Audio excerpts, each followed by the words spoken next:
बंदी छोड़ सतगुरु रामपाल जी भगवान की जय हो। आप सभी परमपिता परमेश्वर जी की आत्माओं को दास की तरफ से प्यार भरा सत साहेब।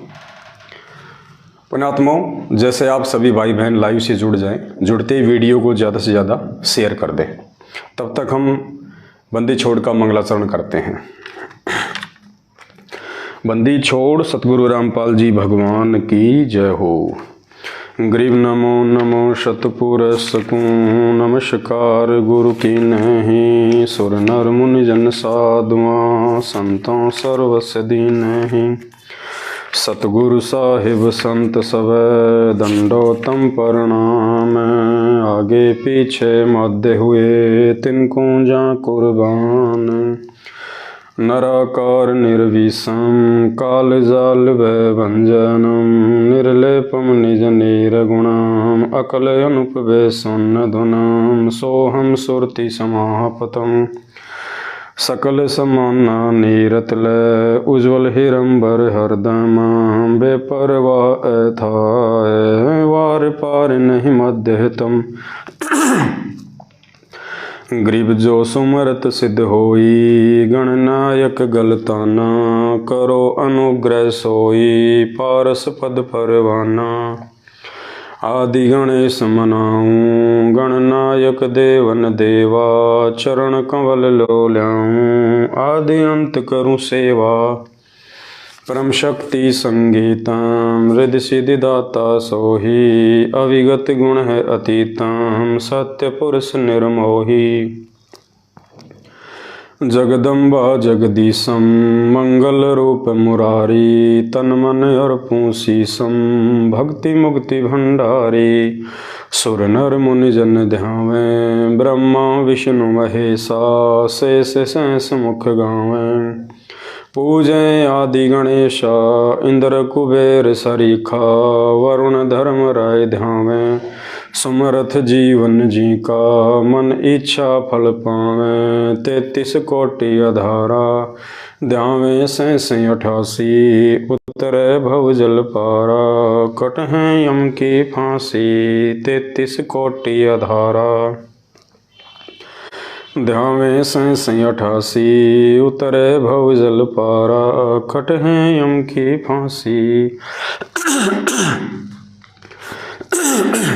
बंदी छोड़ सतगुरु रामपाल जी भगवान की जय हो।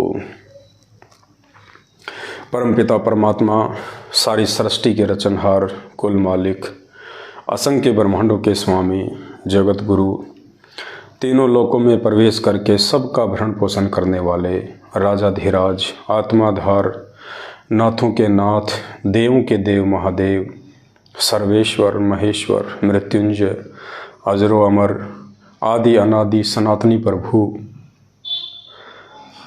जगत पिता जगदीश्वर 1008 की उपाधि के वास्तविक अधिकारी शब्द स्वरूपी राम अकाल मूर्ति राजेश्वर परम दयालु सर्वशक्तिमान संत श्रोमणी सतगुरु रामपाल जी परमेश्वर जी के चरण कमल में देश विदेश से हम सभी सत्सेवक भाई बहनों का अनंत कोटि दंडवत प्रणाम। सत्साई भाई और बहनों, सतगुरुदेव जी की विशेष मेहर और उनकी दया इस कलयुग की बिचली पीढ़ी में आप और हम सभी भाई बहनों के ऊपर, और प्रार्थना करते हैं परमपिता परमेश्वर जी से कि उनकी ये दया उनका ये प्यार भरा आशीर्वाद आप और हम सभी भगत भाई बहनों पे इसी प्रकार से बना रहे। पुण्यात्माओं, आज हमने ज्ञान गंगा के ऊपर लाइव आना था, लेकिन किसी कारणवश अभी थोड़ा सा उसको डिले करना पड़ेगा। 15 मार्च 2023 से हम ज्ञान गंगा पुस्तक के ऊपर लाइव आएंगे। रीज़न ये है कि बीच में बहुत सारी सत्संगतियाँ हैं जगह जगह पे, तो परमात्मा दया करेंगे, दास भी प्रयास करेगा वहाँ जाने का।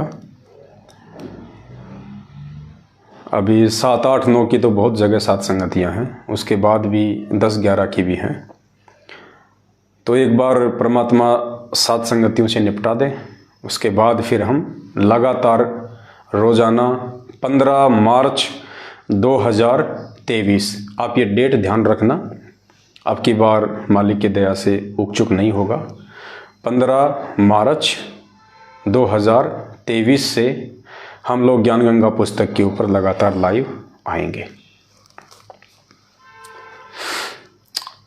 आज समय दिया हुआ था इसलिए लाइव आ गए आप सभी भाई बहनों के बीच में, और 2-4 दिन में, 5-10 दिन में एक दूसरे भाई बहनों से सात संगति के माध्यम से रूबरू होना भी बहुत आवश्यक है, क्योंकि ये जो विरह का जो समय चल रहा है वर्तमान में हमारे बीच में और पूज्य गुरुदेव जी के बीच में, यानी संगत और परमात्मा के बीच में जो ये अंतराल है, जो ये डिफरेंट है, ये बड़ा खतरनाक है वर्तमान में। और ज्यों ज्यों ये समय आगे बढ़ता जाएगा त्यों त्यों इस भक्ति मार्ग पे भगत का टिके रहना महाभारत की चुनौती से कम नहीं होगा। और दास पहले भी कई बार स्पष्ट कर चुका है ये बातें।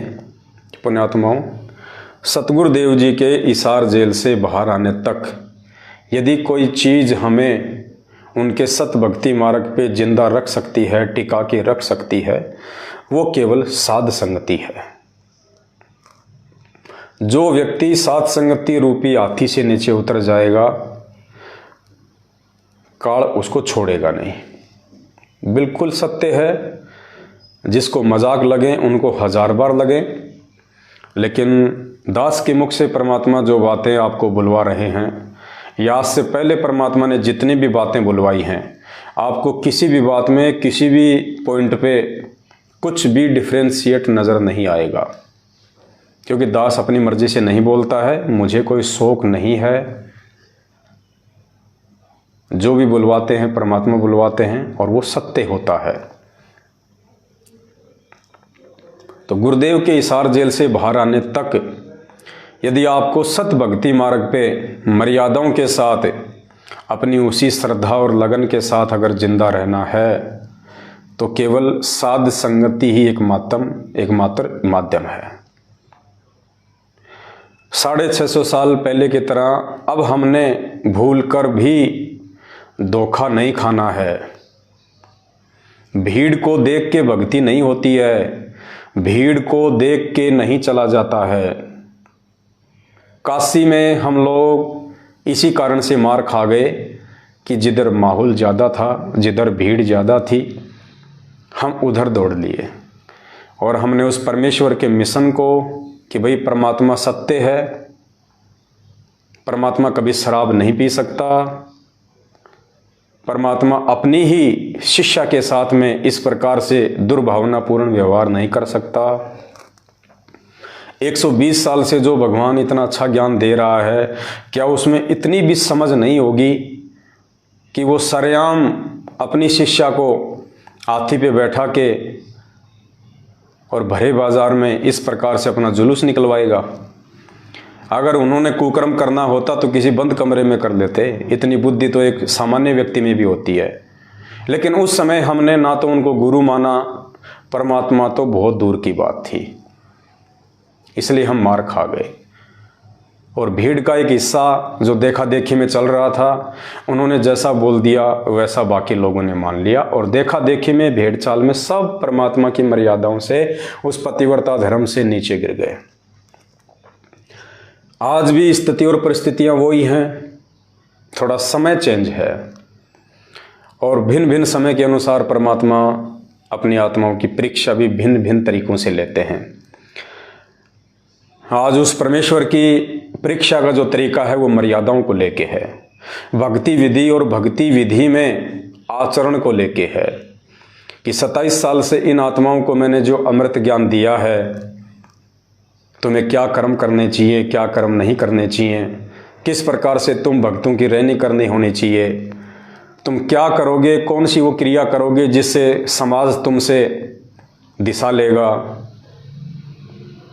लेकिन 27 साल से उस परमेश्वर ने रातों को जाग जाग के सत्संगों के माध्यम से हमें जो यथार्थ भक्ति विधि, जो क्रियाएं, कौन से कर्म करने योग्य हैं, कौन से कर्म त्यागने योग्य हैं, जो उन्होंने बताया, सिखाया, समझाया, आज हम उन सभी भक्ति विधि कर्मों के विपरीत कुकर्म कर रहे हैं।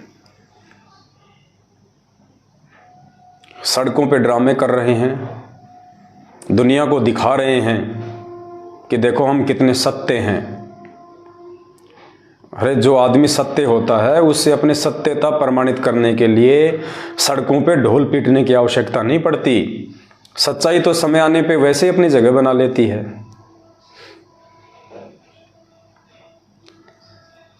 आज दास के पास में किशनगढ़ से रामदेव भगत जी का फ़ोन आया, जो कि सतलोक आश्रम सोजत में चले गए हैं, काफ़ी समय हो गया, सात संगतियाँ छोड़ दी थी उन्होंने। उनका फ़ोन आया, दास उठा नहीं पाया। 5 मिनट बाद में दास ने फ़ोन किया, सत्साहिब हुई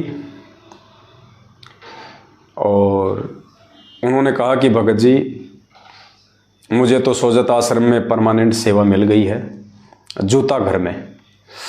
दास ने कहा भगत जी बहुत अच्छी बात है, परमात्मा की ओर भक्ति और सेवा ये तो किसी सौभाग्यशाली व्यक्ति को मिलती हैं, बहुत अच्छी बात है भगत जी।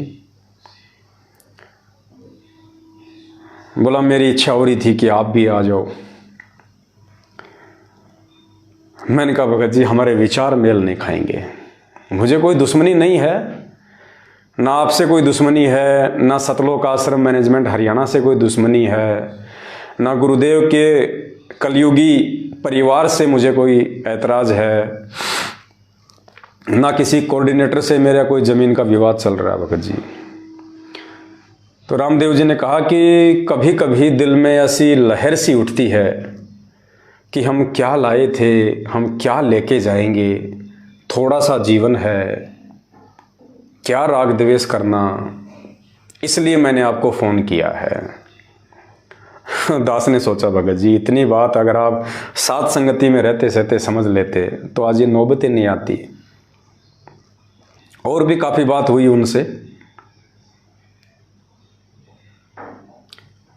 और उन्होंने कहा कि जब मैं यहाँ सोजत आश्रम में गुरुजी के जन्मदिन पे आया हुआ था तो एक दिन के लिए गुरुदेव के छोटे भाई महेंद्र जी भी आए थे सोजत आश्रम में। तो महेंद्र जी ने कहा कि मुझे रामदेव जी से मिलना है। तो मैं गया उनके पास में, बैठे, मुलाकात हुई, आपके बारे में भी चर्चा हुई। तो कह रहे थे कि अगर एक बार मीटिंग हो जाए तो कोई दिक्कत नहीं है। रामदेव जी बोले मैंने कहा था महेंद्र जी को कि पवन जी आदमी बुरे नहीं हैं, बहुत अच्छे आदमी हैं, मेरे घर पे रह के गए हैं, अच्छे उनके विचार हैं, भगत वाले भाव हैं, लक्षण हैं। तो महेंद्र जी ने कहा कि कोई दिक्कत नहीं है, आप बात कर लेना, अगर मान जाते हैं हम बैठ के बातचीत कर लेंगे, ऐसी कोई दिक्कत नहीं है। वो चाहे अकेले में कहें चाहे आश्रम में कहें, हम बैठ के बातचीत कर लेंगे उनसे। तो दास ने कहा कि भगत जी महेंद्र जी से मेरी बहुत समय पहले मुलाकात हो चुकी है, मीटिंग हो चुकी है, और उसके बाद तो महेंद्र जी कुछ बिगड़े ही हैं, सुधरे नहीं हैं भक्ति मार्ग में।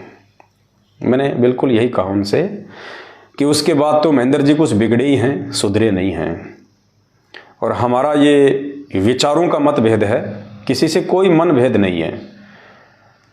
आप चाहे उधर जाओ चाहे इधर आओ, आप किधर भी रहो भगत जी, हमें किसी से कोई मतलब नहीं है। ये ज्ञान मार्ग है और परमात्मा ने अच्छे से हमारे को कर्म कुकर्मों की, धर्म अधर्म की, न्याय अन्याय की, संगत कुसंगत की, सत्य असत्य की, परमेश्वर ने हर प्रकार से हमारे को जानकारी करवा के उसके बाद ही सात संगत रूपी हाथी पे बैठाया है। और हम इतने पागल नहीं हैं कि हम इस हाथी से नीचे उतरने की महा गलती करते हैं।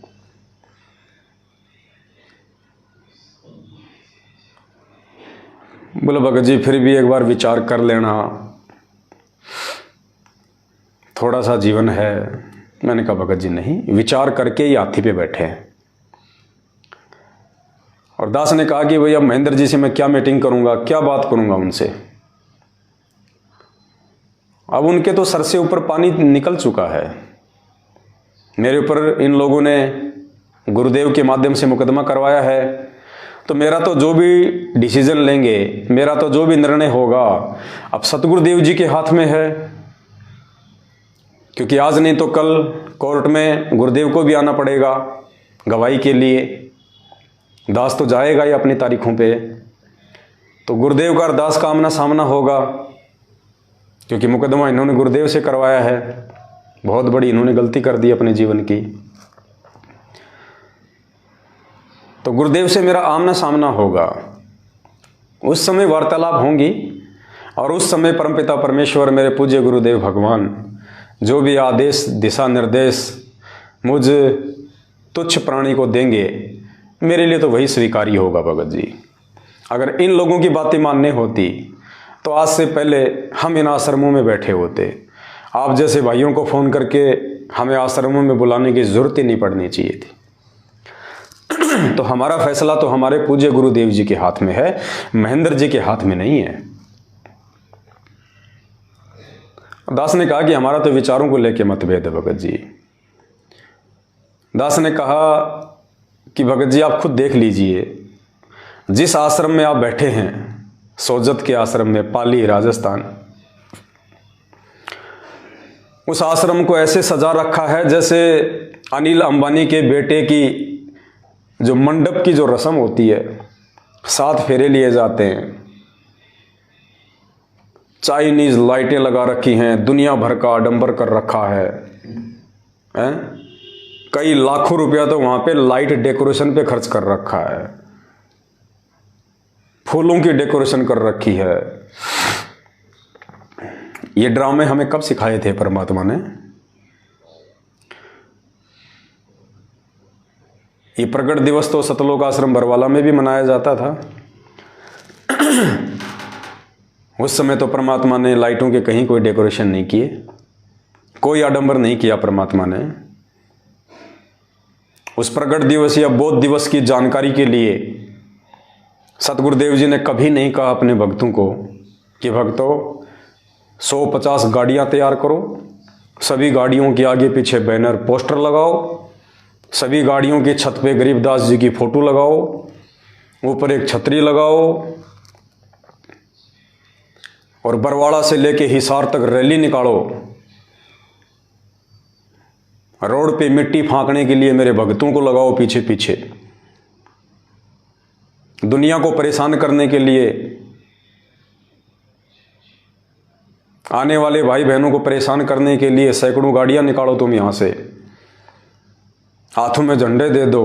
गर्मी में बच्चे बूढ़े माता बहनें, इनकी 7-8 किलोमीटर लंबी रैली निकालो, इनकी दुखी करो, इनको परेशान करो, पसीना निकालो इनका।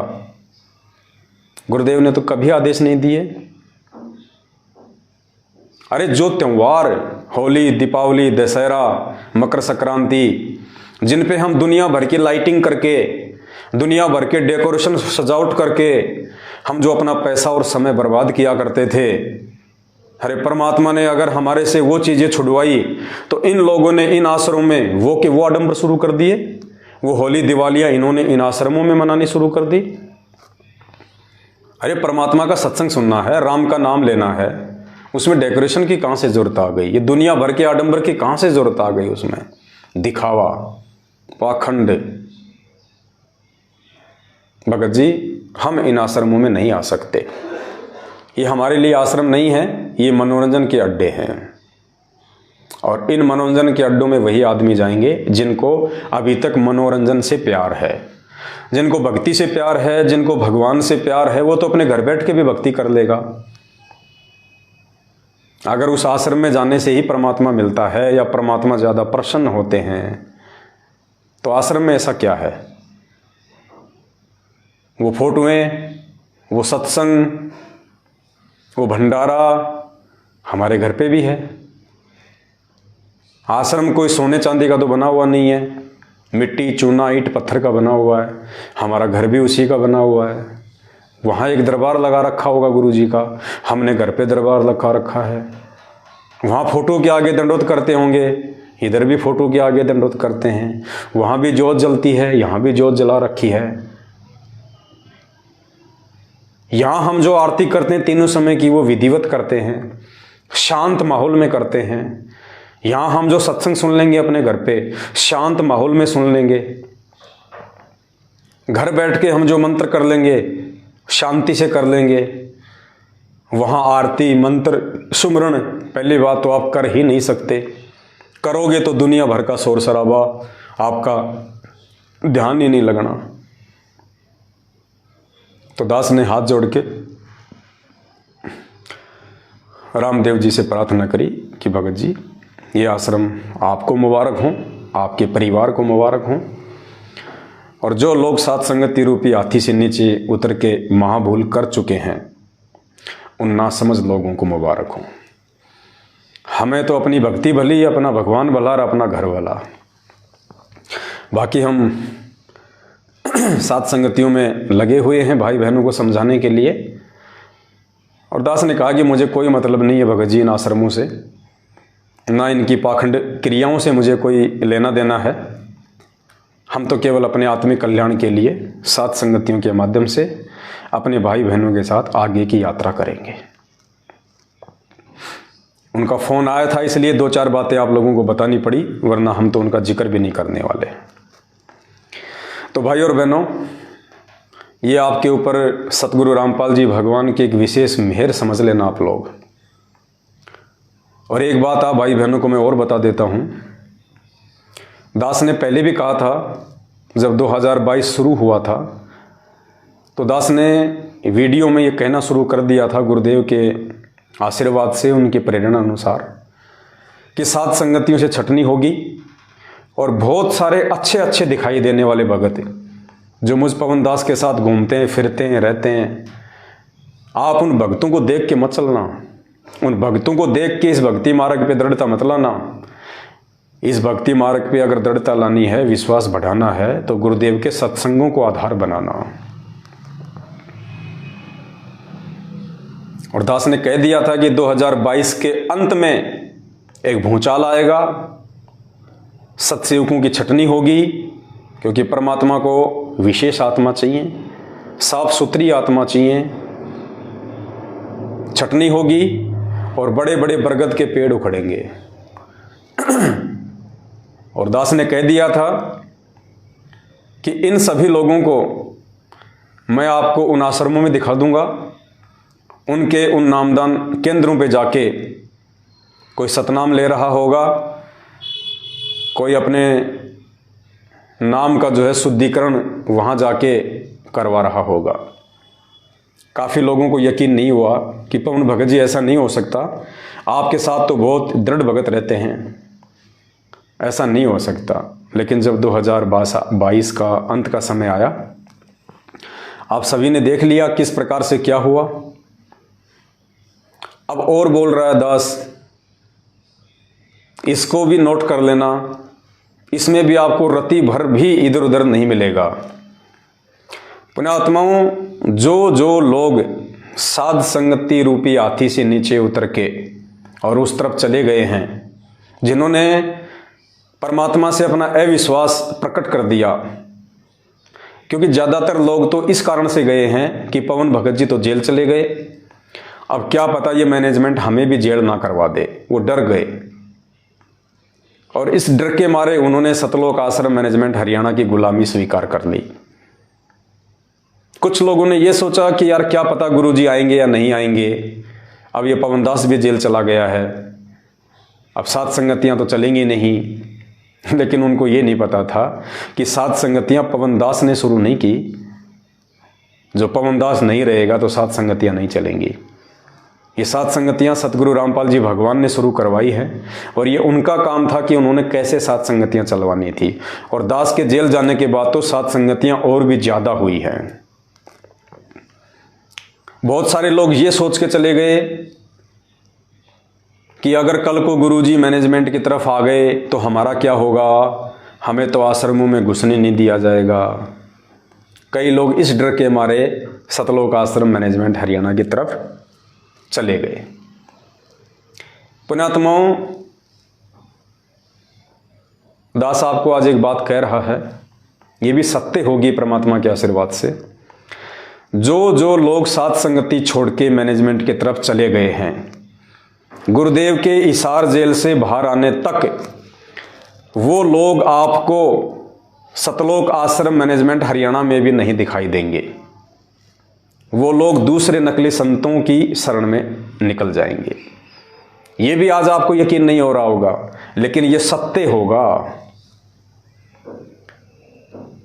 या तो वो लोग उधर से हटके वापस साथ संगति में आ जाएंगे, और जो व्यक्ति अपनी मान बढ़ाई वश, अपने अहंकार वश अगर वापस साथ संगति में नहीं आया, वो व्यक्ति गुरुदेव के हिसार जेल से बाहर आने तक, और गुरुजी इतना जल्दी हिसार जेल से बाहर नहीं आने वाले। बहुत सारी अफवाह उड़ रही है ना, 1 अगस्त 2023 को संत रामपाल जी जेल से बाहर आ जाएंगे। इस बहम में मत रहना आप, वो तो समर्थ है, तुमने तो बहुत लंबा समय बता दिया। सुबह क्या हो रहा है उनको जेल से बाहर आने में? किसी ने रोक रखा है क्या? किसी ने बेड़ियों में डाल रखा है क्या? किस माई के लाल की हिम्मत है 21 ब्रह्मांड में, जो उस पूर्ण परमेश्वर को, उस अबंध परमात्मा को, गरीब ऐसा सतगुरु हम मिल्या बेपरवाह अबंध परमहंस पूर्ण पुरुष रोम रोम रविचंद, उस अबंध परमात्मा को किसने बांध रखा है? वो तो सुबह ही आ जाए, लेकिन वो नहीं आएगा। क्यों नहीं आएगा? क्योंकि अभी छटनी हुई नहीं है। गरीब कच्चा हीरा कृच हो नहीं सह घनमार, ऐसा ये मन हो रहा लेखा लेकर तार। 27 साल से परमात्मा ने छिक के ज्ञान दिया है, तो परीक्षा भी जी भर के लेगा। इतनी सी भी गंदगी उस परमात्मा को पसंद नहीं है, इतनी सी भी गंदगी, तिल भर गंदगी भी उन्हें पसंद नहीं है। क्या वो परमात्मा बच्चा है? क्या वो परमात्मा बालक है? क्या उसको पता नहीं है कि जो व्यक्ति साध संगत रूपी साफ सुथरे मार्ग में नहीं टिक पाया, जिसको मैंने हाथी पे बैठाया था, अरे हाथी की सवारी तो सभी जानवरों में सर्वश्रेष्ठ होती है। पहले राजा महाराजा हाथी की सवारी किया करते थे।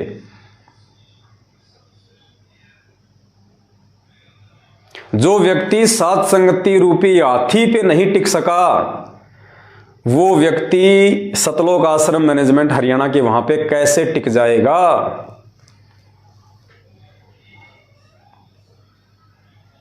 पुण्यात्माओं, हंस मोती खाता है सरोवर पे, और बगला रहता है जोहड़ में, बगुला जोहड़ में, तालाब पे, जो गंदे पानी का जो तालाब होता है। और हंस की जगह होती है सरोवर, साफ सुथरा जल, और वो मोती खाता है।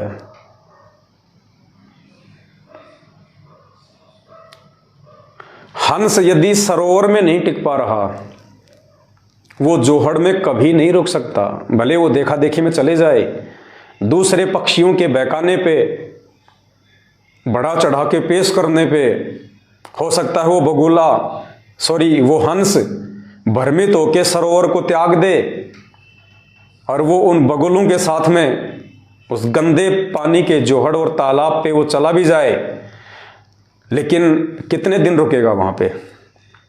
क्योंकि हंस को उस गंदे पानी में मोती नहीं मिल सकते, हंस को उसकी खुराक उस जोहड़ में नहीं मिल सकती। मजबूरन उसको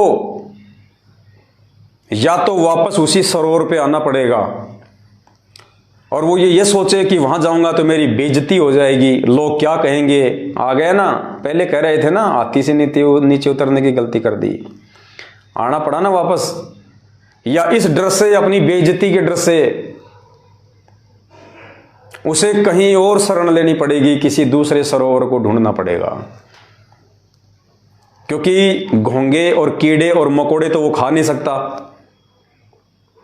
अरे जो व्यक्ति एक बार हाथी की सवारी कर ले और उसको कोई गधे पे बैठा दे, उसका मन लगेगा वहाँ पे?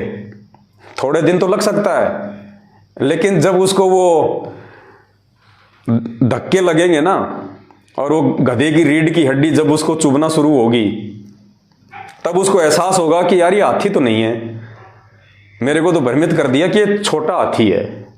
और छोटा हाथी नहीं, वो गधा था। और वापस उसने हाथी की खोज के लिए उस गधे को छोड़ के आना पड़ेगा। अगर समझदार होगा तब तो आ जाएगा वापस हाथी पे, और ये सोचे कि मेरी तो बेइज्जती हो जाएगी, मैं कैसे जा सकता हूं, तो फिर वो किसी दूसरे सरोवर की खोज करेगा। और दूसरा सरोवर धरती पे है नहीं, जहां जाएगा वहां उसको धोखा ही धोखा मिलेगा। गुरुदेव ने एक सत्संग में बताया ना कि भैंस का जो बच्चा होता है, भैंस का बच्चा काटड़ू छोटा, तो क्या किया जाता है, उसको भैंस के थन के लगाया जाता है, उसका मुंह, तो भैंस का थन मुंह में लेके वो चूंकता है, उसको दूध मिलता है, उसमें बड़ा आनंद आता है। और फिर क्या करेंगे घर वाले, जब थोड़ा सा वो दूध पी लेता है, फिर उसको वहां से हटा देंगे जबरदस्ती, और हटा के क्या करेंगे, उसके मुंह में 2 उंगली दे देंगे। क्या कहा गुरुदेव ने, उसके मुंह में दोनों उंगली दे देंगे। अब थोड़ी देर तो वो उस उंगलियों को चूखेगा, थोड़ी देर तो चूखेगा उसको, और थोड़ी देर बाद उसको आभास हो जाएगा यार इनमें वो चीज नहीं मिल रही जो चीज मुझे पहले मिल रही थी, क्योंकि दूध आएगा नहीं इनमें उंगलियों में, तो फिर वो छोड़ देता है। फिर वापस वो दौड़ेगा उधर दूध पीने के लिए। तो गुरुदेव ने बताया कि बाद में उसको कौन दूध पीने देगा, उसको बांध दिया जाता है दूर। तो एक बार जो आत्मा सात संगति रूपी हाथी से नीचे उतर चुकी हैं, अब काल भगवान ने उनके मुंह में उंगलियां दे रखी हैं। अब थोड़ी बहुत देर तो वो ड्रामेबाजी में शरीक रहेंगे, लेकिन वो मानसरोवर वाली खुराक, वो मोती, वो सात संगतियों में जो मिलती थी परमात्मा की आत्मिक खुराक, अब वो जोहड़ में नहीं मिलेंगी, गंदे तालाब में नहीं मिलेगी। तो वहां उसका मन नहीं लगेगा, और किसी भी बहाने से वहां से भी वो दूर हटेगा।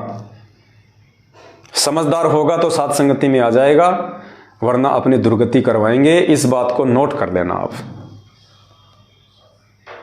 ऐसे लोग ना घर के रहते, ना घाट के, धोबी के, कुत्ते वाली उनकी जो है वो दशा हो जाती है। तो आप जितने भी भाई बहन जो सात संगतियों से जुड़े हुए हैं, ये आप सभी भाई बहनों का सौभाग्य है। परमेश्वर ने आपके ऊपर एक विशेष मेहर बख्शी, और ये आपके कोई पिछले जन्म जन्मांतरों के शुभ कर्म हैं, आपके मजबूत भक्ति संस्कार हैं, जो आप इस छटनी में भी अपने विश्वास को सात संगतियों के साथ में जोड़े रहे, और आपने अपने गुरुदेव भगवान पे विश्वास रखा। ज्ञान आधार से आपने निर्णय कर लिया कि भाई चाहे जो कुछ हो जाए, जब तक गुरुदेव नहीं आएंगे तब तक हम उन लोगों की कुसंगत नहीं कर सकते जो गुरुदेव के सत्संगों के विपरीत मनमाना आचरण कर और करवा रहे हैं।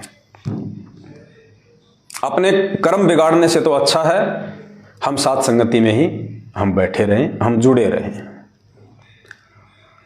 अपने आत्मा हो क्या रहा है, जो जो भाई बहन सात संगतियां छोड़ के गए हैं, देखो उस समय देखा देखे में, भीड़ चाल में उनके मन ने तो मान लिया कि चलो चलो चलते हैं, चलो, लेकिन अब उनकी आत्मा रो रही है। अब वहां जाने के बाद में उनकी आत्मा रो रही है। मन ने तो मान लिया, मन तो बकवाद करवाएगा, मन का तो काम है एक बार इसको काल के खूंटे से बांध दे, लेकिन अब उन आत्माओं की आत्मा दुखी है, उनकी आत्मा रो रही है कि सात संगतियां छोड़ के हम लोगों ने बहुत बड़ी भूल कर दी, क्योंकि वहां वो आत्मिक खुराक मिल ही नहीं सकती। आप चाहे कितने ही ड्रामे कर लो, कितनी रैलियां निकाल लो, कितने धरने प्रदर्शन कर लो, कितना चिल्लो कि तुम कितना ही चिल्लाओ, कितने जयकारे बोलो, अरे कितने लड्डू जलेबी खाओगे, कितने लड्डू जलेबी खा के तुम अपना वो कर लोगे। ये लड्डू जलेबी शरीर की खुराक है, आत्मा की खुराक नहीं है। जिन लड्डू जलेबियों का तुम्हारे गुरुदेव भगवान को भोग ही नहीं लगता, वो लड्डू जलेबियाँ तो जहर के समान है, पाप है पाप। और सात संगत में भले इतना सा हलवा मिलता था, लेकिन वो आत्मा की खुराक है, वो आत्मा को चार्ज कर देती है। सतगुरु की महिमा, उनके शब्द, ज्ञान आधार वाली बातें, भाई बहनों को आपसी प्यार और प्रेम, वो खुराक उधर नहीं मिल सकती। तो उस समय उनके मन ने तो मान लिया जल्दबाजी में, उनके कमजोर संस्कार थे, लेकिन आत्मा उनकी रो रही है। खैर जो भी है वो उनका विषय है। हाँ, हमारा तो आज भी उनसे कोई राग द्वेष नहीं है किसी भी प्रकार का। हम तो आज भी उनसे हाथ जोड़ के यही विनती करते हैं, भाई कोई बात नहीं, गलतियां इंसान से होती हैं और भ्रमित कोई भी हो सकता है। आप लोग जब भी वापस आना चाहें, सात संगतियों में आपका मोस्ट वेलकम है। आपसे कोई सवाल नहीं करेगा, आपसे कोई कुछ नहीं पूछेगा कि तुम क्यों गए, अब वहां से जाके क्या ले आए, कोई कुछ नहीं कहेगा। हमें तो खुशी होगी अगर कोई आत्मा वापस सत भक्ति पे लग जाएगी तो, वरना उधर तो विनाश ही विनाश है। और वैसे भी आने वाला समय महाविनाशकारी है। उस विनाशकारी समय में यदि हमें कोई बचाएगा तो भक्ति बचाएगी, आत्मिक खुराक बचाएगी, मर्यादा बचाएगी। और आपको पता है कि उधर जो मनमाना आचरण हो रहा है वो किसी को मर्यादा में रहने ही नहीं देगा। सिर्फ बैटरी चल रही है, सिर्फ बैटरी। और कब तक चलेगी बैटरी? इतनी जल्दी परमात्मा भी नहीं आने वाला, आप सब जानते हो। परमात्मा उस दिन आएगा जिस दिन इस दुनिया का नक्शा बिगड़ लेगा। जिस दिन दुनिया का नक्शा बिगड़ जाएगा ना, भयंकर तबाही, उथल पुथल, त्राही त्राही, काफी जनसंख्या छटलेगी, तीसरा विश्व युद्ध शुरू हो जाएगा। इजराइल के प्रोफेसर हरारे के अनुसार भारत देश के अधिकतर राज्यों में इमरजेंसी लगी होगी, आर्मी शासन लगा होगा, गृह युद्ध में ऐसी ऐसी स्थितियां बिगड़ जाएंगी। ये ज्ञान गंगा पुस्तक में लिखा हुआ है, मैं अपनी तरफ से नहीं बोल रहा। उस समय सतगुरु रामपाल जी भगवान के दीदार होंगे हिसार जेल से, क्योंकि नेता लोगों को पैर पकड़ के लाना इनकी मजबूरी हो जाएगी। ये वैसे नहीं आने वाला ये परमात्मा। लेकिन उस समय तक आप लोग जो सात संगति रूपी हाथी से नीचे गिर चुके हैं, आपका क्या होगा? खैर, अब गलती की है तो भाई पछताना भी तुम्हें पड़ेगा। हमने तो कोई कमी नहीं छोड़ी थी आप लोगों को सात संगतियों से जोड़ के परमात्मा के मिशन को सही दिशा में चलाने की, लेकिन आपके भी तो अपने संस्कार काम करेंगे। खैर जो भी है, जो जैसा बोएगा वैसा ही समय आने पे अपना काटेगा। दूसरा ये था, आज बहुत सारे भाई बहनों का फोन आया जो कि सात संगतियों से जुड़ते चले जा रहे हैं, क्योंकि जितने भाई सात संगतियों से टूटे थे उनके 10 गुना ज़्यादा तो सात संगतियों में वापस जुड़ चुके हैं। अगर 100 व्यक्ति सात संगति से टूट के गए हैं तो परमात्मा ने 500 व्यक्ति, 1000 व्यक्ति तो जोड़ दिए हैं। वो नए भाई बहन जो सात संगति की वीडियो देखते हैं, जो नीर खीर का निबेरा करते हैं कि भाई सतगुरुदेव जी की असली भक्ति कहाँ है, सतगुरुदेव जी के मिशन में असली मर्यादा, असली आचरण, असली भक्ति विधि कहाँ है। हम इस मार्ग में ड्रामे करने के लिए नहीं जुड़े। ये रैलियां तो हमने कांग्रेस बीजेपी की पहले बहुत निकाल ली। ये समोसे कचौरी और लड्डू जलेबी के चक्कर में हम राजनेताओं के दिन पीछे रात दिन भटकते रहते थे। अरे इस मार्ग में आने के बाद भी वही आचरण हमसे करवाया जा रहा है, तो भक्ति कहाँ है? और सत्संग तो फिर सब सुनते ही हैं। उनको भी पता है कि संत रामपाल जी ने अपने सत्संगों में किन किन चीजों के लिए आदेशित किया हुआ है। तो जो समझदार आत्मा होगी, जो ज्ञानी आत्मा होगी, जो अधिकारी हंस होंगे, वो तो नीर खीर का निबेरा तुरंत कर लेंगे। कहे कबीर सोए जन मेरा, जो नीर खीर का करे निबेरा। तो बहुत सारे भाई बहन जो रोजाना सैकड़ों की संख्या में सात संगतियों से जुड़ रहे हैं, तो कुछ एक भाई बहनों के दास के पास में फ़ोन आए और उन्होंने कहा कि भगत जी, क्या हमें गरीबदास जी महाराज जी का बोध दिवस नहीं मनाना चाहिए? इन आश्रमों में तो उनका बोध दिवस मनाया जा रहा है, रैलियां निकाली जा रही हैं, शोभा यात्रा निकाली जा रही है। दास ने कहा, भाई वो शोभा यात्रा नहीं है, वो भगत खुद की शव यात्रा निकाल रहे हैं। वो भगत शोभा यात्रा नहीं निकाल रहे, वो महापुरुष किसी की शोभा के भूखे नहीं हैं। ये तो मनमाना आचरण करके लोग अपनी खुद की शव यात्रा निकाल रहे हैं, जो आने वाले समय में उनके साथ में बीतेगी। तो उन्होंने कहा कि भगत जी कोई ऐसा प्रमाण जिससे कि हमारी आत्मा इस बात को स्वीकार कर ले कि वास्तव में हमने गरीबदास जी महाराज जी का बोध दिवस नहीं मनाना चाहिए। तो परमात्मा ने दया बख्शी, किसी भगत भाई ने दास को एक वीडियो भेजा और उस वीडियो में हमारे पूज्य गुरुदेव सतगुरु रामपाल जी भगवान ने स्पष्ट रूप से मना कर दिया है गरीबदास जी का बोध दिवस मनाने के लिए। और वैसे भी पुण्यात्माओं, जो इस भक्ति मार्ग को समझ चुके होंगे, जो गुरुदेव के मिशन को समझ चुके होंगे कि 27 साल से परमात्मा इतना अनमोल ज्ञान देके हम आत्माओं से क्या चाहते हैं, वो हमें कैसा बनाना चाहते हैं, सतलोक जाने के लिए, पूर्ण मोक्ष प्राप्ति के लिए हमारे अंदर कौन कौन से पतिव्रता धर्म के लक्षण होने चाहिए, किस प्रकार से हम सतगुरु को हम प्रसन्न कर सकते हैं, कैसे हम उनको रिझा सकते हैं, कौन कौन सी वो क्रियाएं हैं, उस आत्मा को तो इन ऑडियो वीडियो की भी जरूरत नहीं पड़ेगी। वो तो वैसे ही समझ जाएंगी कि गरीबदास जी से हमारा क्या नाता, हम क्या जाने गरीबदास जी को, हमें क्या लेना देना गरीबदास जी महाराज जी से। गरीबदास जी महाराज जी का उनकी वाणियों के अतिरिक्त हमारे जीवन में कोई महत्व नहीं है उनका। गरीबदास जी महाराज जी की भी हाथ से बनी हुई फोटो है, काल्पनिक फोटो है, बनाई हुई फोटो है, बनावटी फोटो है। तो हमें गरीबदास जी महाराज जी से कोई लेना देना नहीं है। हमें केवल उनकी वाणियों से मतलब था, और उनकी जो जो वाणियां हमारे मतलब की थी वो गुरुदेव ने हमारे को इस पवित्र भक्ति बोध पुस्तक में लिख दी हैं, या और भी यदि अन्य कोई वाणियां थी तो परमात्मा ने अपने सत्संगों में उन वाणियों को हमें समझा दिया है।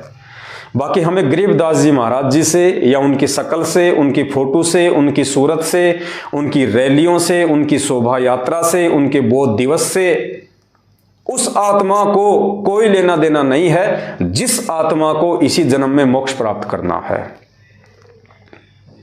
पतिव्रता उसी को कहते हैं जो केवल एक पति के आश्रित रहे। पतिव्रता आत्मा वही होती है जिसका एक परमात्मा हो, जो तन मन धन से एक के प्रति समर्पित हो, और जो 50 को अपना खशम बनाएगी वो वेश्या होती है, वो व्यभिचारिणी होती है, वो मोक्ष प्राप्त नहीं कर सकती। अरे 2 पतियों वाली औरत को ही समाज में सम्मान नहीं मिलता, तो 2 परमात्मा, 4 परमात्मा या 5 परमात्मा वाली आत्मा को भगवान कैसे पसंद करेगा, गुरुदेव कैसे पसंद करेगा।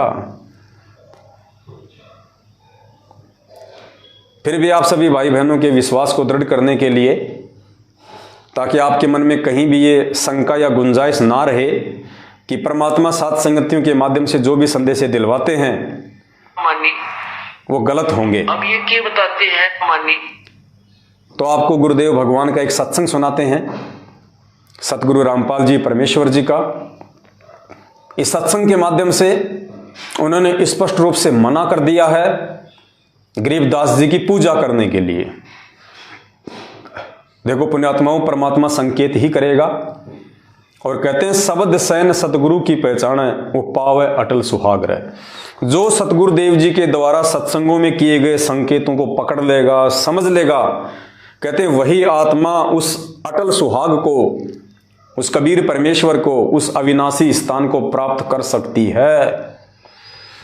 तो सतगुरु रामपाल जी भगवान ने इस 2 मिनट के सत्संग में स्पेशली गरीबदास जी का नाम लेके और उनकी पूजा को रिजेक्ट कर दिया गया है। ये जो बोध दिवस मनाया जा रहा है, जो शोभा यात्रा निकाली जा रही है गरीबदास जी की, जो रैलियां निकाली जा रही है, ये उनकी पूजा है। वरना हमें क्या मतलब गरीबदास जी से। हमें तो संत रामपाल जी से मतलब होना चाहिए। हमें सत्संग गरीबदास जी ने सुनाए हैं, आपको नाम गरीबदास जी ने दिया है, आपको आशीर्वाद गरीबदास जी ने दिया है। आपके सतगुरु गरीबदास जी है क्या? आपको मंत्र गरीबदास जी ने दिए हैं क्या? आपको सतलोक गरीबदास जी लेके जाएंगे क्या? फिर आपको क्या मतलब है उनकी रैली निकालने का, उनकी शोभा यात्रा निकालने का, उनका बोध दिवस मनाने का? लेकिन वो लोग निकालेंगे जो लोग ना तो गरीबदास जी महाराज जी को समझ पाए, जो ना सतगुरु रामपाल जी भगवान को समझ पाए, और ना इस भक्ति मार्ग को समझ पाए। तो ऐसे लोग तो पहले भी राजनेताओं के पीछे लग के ड्रामेबाजियां करते रहते थे, वो आज भी करेंगे। तो हमने उन आत्माओं को देख के नहीं चलना है। जब सतगुरु रामपाल जी भगवान और जाकिर नाइक की डिबेट हुई थी, सामने तो नहीं आया वो, लेकिन परमात्मा ने उसके विचार ले लिए और अपने विचार दे दिए, और एक सीडी बना दी थी। तो जाकिर नाइक उसमें एक बात कह रहा था। जाकिर नाइक ने कहा, यदि आपने हिंदू धर्म को समझना है, यदि आपने हिंदू धर्म को समझना है, तो आपने किसी भी हिंदू को देख के नहीं चलना चाहिए। आपने हिंदू धर्म के धर्मशास्त्रों को देख के चलना चाहिए। पहले यदि आपने हिंदू धर्म को समझना है तो हिंदुओं को समझने की आवश्यकता नहीं है। हिंदू क्या क्रिया कर रहे हैं, क्या नहीं कर रहे हैं, क्या भक्ति कर रहे हैं, क्या नहीं कर रहे हैं। अगर हिंदू धर्म को समझना है तो हिंदुओं को मत देखो, हिंदू धर्म के पवित्र शास्त्रों को देखो कि उन शास्त्रों में भक्ति की क्या विधि है। इसी प्रकार यदि आपने मुसलमान धर्म को समझना है तो मुस्लिमों को देख के मत चलो, मुस्लिमों को मत देखो कि वो क्या पूजा कर रहे हैं, क्या इबादत कर रहे हैं, किसके आगे वो सिजदा कर रहे हैं। अगर आपने मुसलमान धर्म को समझना है तो आपने मुसलमान धर्म के पवित्र ग्रंथों को समझना पड़ेगा कि कुरान शरीफ में, कुरान मजीद में, तौरेत में, जबूर में भक्ति के विषय में क्या दिशा निर्देश है।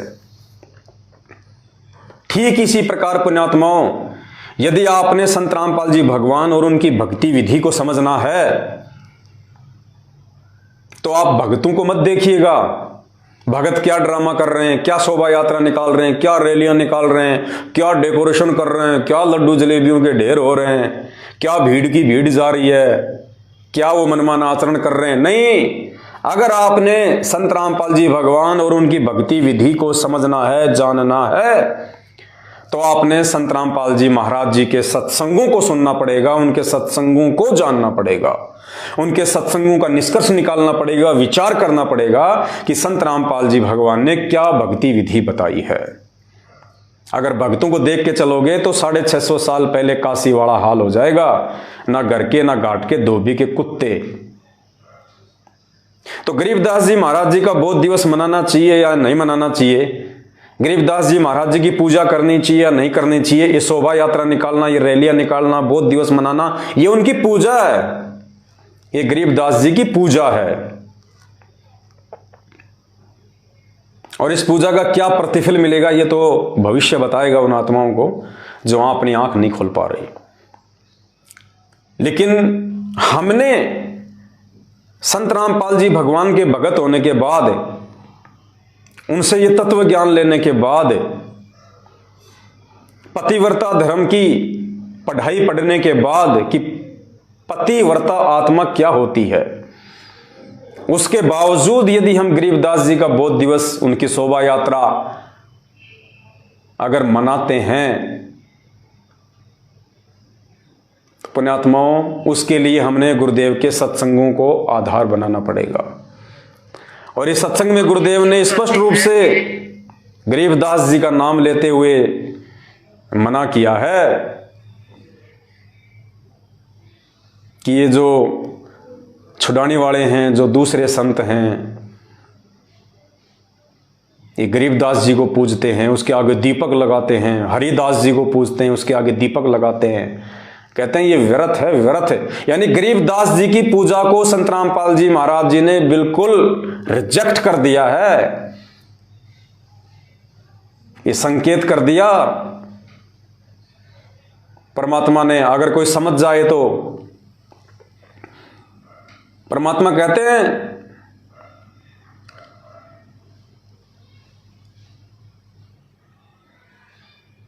मुर्दों से ती प्रीत लगावे, ना जाने सतगुरु मेरे नू। इस सत्संग के अंत में संत रामपाल जी भगवान ने गरीबदास जी को मुर्दे की संज्ञा दी है, मुर्दे की, यानी जो वर्तमान में जो संत शरीर में नहीं है उसको संत रामपाल जी भगवान ने मुर्दे की संज्ञा दी है, गरीबदास जी और हरिदास जी का नाम लेते हुए, कि उन मुर्दों की पूजा करने से, उन मुर्दों को पूजने से कुछ नहीं मिलेगा। वैसा ही संत कोई जिंदा हो उसकी शरण में जाओ, तब तुम्हें वो लाभ मिलेंगे। अब उस गरीबदास जी की पूजा करने से या गरीबदास जी की फोटो के आगे दीपक लगा के पूजा करने से गुरुदेव कह रहे हैं कोई लाभ नहीं है। ये संकेत कर दिया परमात्मा ने, अगर कोई ज्ञानी आत्मा समझ जाए तो। क्या कह रहे हैं गुरु जी? गरीबदास जी और हरिदास जी का नाम लेते हुए कि उनकी पूजा व्यर्थ है, तो पुण्यात्माओं फिर इन आश्रमों में क्या हो रहा है? ये गरीबदास जी की पूजा की जा रही है बहुत दिवस मना के। ये काल भगवान की सूक्ष्म चाल है, आपका समय, आपकी सांसें और आपका धन बर्बाद करवाने की। पुण्यात्माओं समय रहते समझ जाओ, नहीं तो ये काल भगवान ऐसी चोट मारेगा, ऐसी चोट मारेगा, जिंदगी में उठ नहीं पाओगे कभी। सुन लीजिए ध्यान से। तो अब ये क्या बताते मानी, तो अब ये क्या बताते हैं कि संसारी की गल्ला चिन्ह ना बुझे सब जो गहरे नु, और मुर्दे से ती प्रीत लगावे ना जाने सतगुरु मेरे नु। अब जैसे अब कोई हरिदास ने पूजा है, कोई गरीबदास ने पूजा है, और कोई किताब बालाजी जा है, कोई किताब और। अब पुण्यात्माओं या कोई गांव में बाबा रहा होगा, उसकी मंडी बना रहे, उसने पूजे। अब जैसे संत गरीबदास जी महाराज या हरिदास जी थे, तो उस समय जो उनके संग में रहे, उन्होंने उनको वो ज्ञान दिया, भक्ति दी, आशीर्वाद दिया और उनको लाभ दिया। अब जैसे अब वो चले गए, अब उनकी मंडी बनाकर, उनका यादगार बनाकर वहां पूजर जो इतलावा के मिलेगा उनसे नहीं। अब जैसे कोई वैद्य था और वो वैद्य नाड़ी देखकर और बता देता बीमारी को, रोग को, और बढ़िया औषधि देकर स्वस्थ कर देता था, बिल्कुल ठीक है। अब उसकी मृत्यु के बाद क्या किया, उसकी चित्र बना दिया, मूर्ति बना ली पत्थर की और एक यादगार बना दी, नीचे उसका शरीर गाड़ दिया। अब वहां जाते हैं, जावे कोई उस वैद्य के पास और माथा टेक कर उसकी आरती करे, मेरा रोग काट दे, मेरा रोग काट दे, तो ना बोला पत्थर। वो वैद्य जो था, ऐसा ही वैद्य जीवित ढूंढना पड़ेगा और वो रोग काटेगा। ऐसे ही परमात्मा यही बताना चाहते हैं कि जैसे वो संत थे गरीबदास और हरिदास जी जैसे, या तेरे गांव में जोड़ड़ा बाबा जो पहले था, इसे संत जिंदे ढूंढने पड़ेंगे, तब उनका लाभ होगा, इन मुर्दियां तो कुछ ना हो। तो ये क्या कह रहे हैं परमात्मा? समझाने के लिए उदाहरण दे रहे हैं कि संसारी दी गल्ला चिन्ह ना बुझे शब्द जो गहरे नु।